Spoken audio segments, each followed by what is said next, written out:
In the hushed reverence of an ancient temple, a shadow fell upon Radhika's life. It began subtly, with the discovery of a sinister black magic charm nestled amongst the sacred offerings. That night, the sanctity of her home was shattered. A creeping dread followed her, whispering from unseen corners, its icy fingers tracing patterns on her skin. The true horror, however, awaited her in the mirror. Where her own face should have been, a grotesque visage stared back, a burned spectral entity, its eyes hollowed by an eternity of pain. Her reflection was no longer her own. It had become a horrifying mask of suffering, a twisted premonition of the darkness that now clung to her soul. The haunting intensified, and soon, Radhika learned the terrifying truth.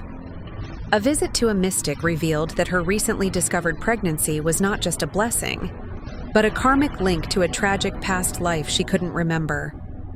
The ghost tethered to her was a soul wronged, its anguish echoing across time to claim what it believed was its own. Desperate to shield her unborn child and her husband from this supernatural onslaught, Radhika agreed to a dangerous midnight ritual.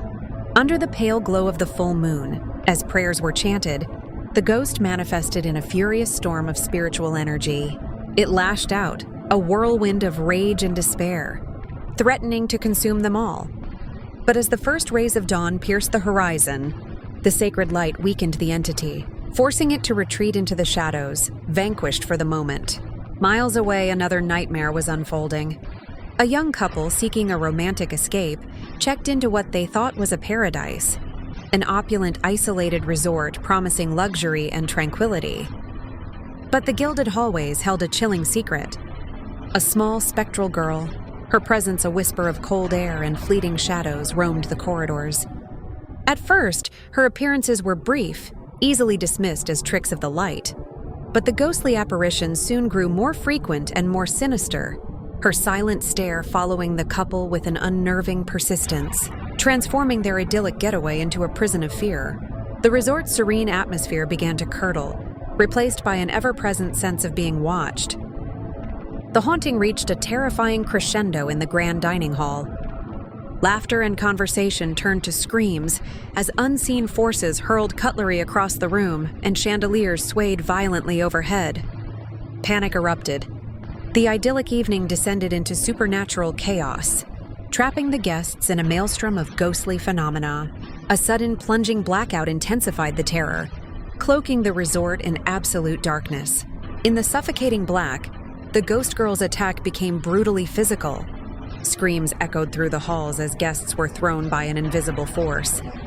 The couple scrambled for safety, hiding in a storeroom, listening to the horrifying sounds of the assault just outside their door. When dawn finally broke, the spectral violence ceased. Only a handful of traumatized survivors, including the couple, emerged from the wreckage to flee the cursed grounds. In the aftermath, the survivors from both terrifying ordeals were drawn together by a shared, inexplicable connection. Radhika and the couple met at the very temple where her nightmare began, discovering their stories were two sides of the same tragic coin. The ghost girl and the burned specter were one and the same, a spirit fractured by a past betrayal that bound all their fates together. In a final, desperate ritual of reconciliation, they gathered to offer peace to the tormented soul. As incense burned and mantras of forgiveness filled the air, the ghost materialized one last time. But instead of rage, there was acceptance.